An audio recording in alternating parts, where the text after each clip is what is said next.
Hey guys, welcome back to my channel. আজি মই আপোনালোকৰ আগত ৰাইচ ৱাটাৰ কেনেকৈ ইউজ কৰিব লাগে, ৰাইচ ৱাটাৰে আমাৰ হেয়াৰ গ্ৰোথ কৰে নে নাই বা আমাৰ স্কিন গ্লো কৰে নে নাই সেইবোৰ ক'বলৈ যাই আছোঁ। সো বলক ভিডিঅ'টো ষ্টাৰ্ট কৰোঁ। ৰাইচ ৱাটাৰ বনাবৰ কাৰণে বহুত ৱে আছে।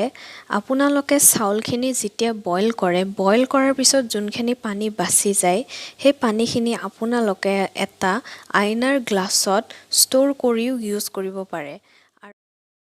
ৰাইচ ৱাটাৰ ইউজ কৰিবৰ কাৰণে আপোনালোকে চাউলখিনি আগত ভালদৰে ধুই ল'ব, নহ'লে চাউলখিনিত যিমান বালি লাগি থাকিব, সেই বালিখিনি লাগি থকাতে যদি আমি ইউজ কৰোঁ তে আমাৰ বেছিকৈ ডেমেজ হ'ব। তো আপোনালোকে চাউলখিনি ভালদৰে ধুই ল'ব। আপোনালোকে যিকোনো চাউলেই ইউজ কৰিব পাৰে। আৰু ইয়াৰে ছেকেণ্ড ৱেটো হৈছে প্ৰথমতে চাউলখিনি ভালদৰে ধুই লৈ তাৰপিছত চাউলখিনি আইনাৰ গ্লাছত ট্ৰান্সফাৰ কৰিব আৰু তাতে আপোনালোকে যিমান কোৱান্টিটি লাগে সিমান চাফা পানী দি একদিন গ্লাছটো ঢাকি থৈ দিব। মই এইটো ৱে বেছিকৈ ফ'ল' কৰোঁ আৰু নেক্সট দিনা আপোনালোকে ৰাতিপুৱা সেই পানীখিনি মূৰত লগাই দিব। লগাই দিয়াৰ পিছত ভালদৰে মাছাজ কৰি দিব। আপোনালোকে ৰাইচ ৱাটাৰখিনি বেছিকৈ বনাই এটা এয়াৰটাইট কণ্টেইনাৰত থৈ ফ্ৰিজত থৈ কেনে আপোনালোকে 1 উইক 2 উইকলৈকে সেইখিনি ইউজ কৰিব পাৰে। তাৰপিছত নেক্সট ডে আপোনালোকে মূৰত 20 মিনিট বা 1 আৱাৰ থৈ কেনে আপোনালোকে শ্বেম্পু দি ৱাছ কৰি দিব পাৰে। তাৰপিছত অলপমান ৰাইচ ৱাটাৰ বচাই থৈ দিব। তাৰপিছত শ্বেম্পু দি মূৰটো ধোৱাৰ পিছত আপোনালোকে সেই বচাই থৈ দিয়া ৰাইচ ৱাটাৰটো গোটেই মূৰটোতে ভালদৰে লগাই দিব আৰু মাছাজ কৰি দিব। আপোনালোকে সেইখিনি ৰাইচ ৱাটাৰ ইউজ কৰাৰ পিছত আপোনালোকে যদি কণ্ডিচনাৰ ইউজ কৰে তে কৰিব পাৰে। যদি ইউজ নকৰে তে আপোনালোকৰ ৰাইচ ৱাটাৰখিনিয়ে চুলিখিনি ভালদৰে কণ্ডিচনাৰ কৰি দিব। আপোনালোকে 1 উইকত একবাৰ ৰাইচ ৱাটাৰ ইউজ কৰিব, কাৰণ কিছুমানক ৰাইচ ৱাটাৰ নামানিবও পাৰে। আপোনালোকে যদি ৰেগুলাৰ ইউজ কৰে তে আপোনালোকৰ চুলিখিনি ডেমেজো কৰি দিব পাৰে, কাৰণ ৰাইচ ৱাটাৰত বহুত প্ৰটিন থাকে আৰু কিছুমানক প্ৰটিন নামানিবও পাৰে, তো চুলিখিনি ডেমেজো কৰি দিব পাৰে।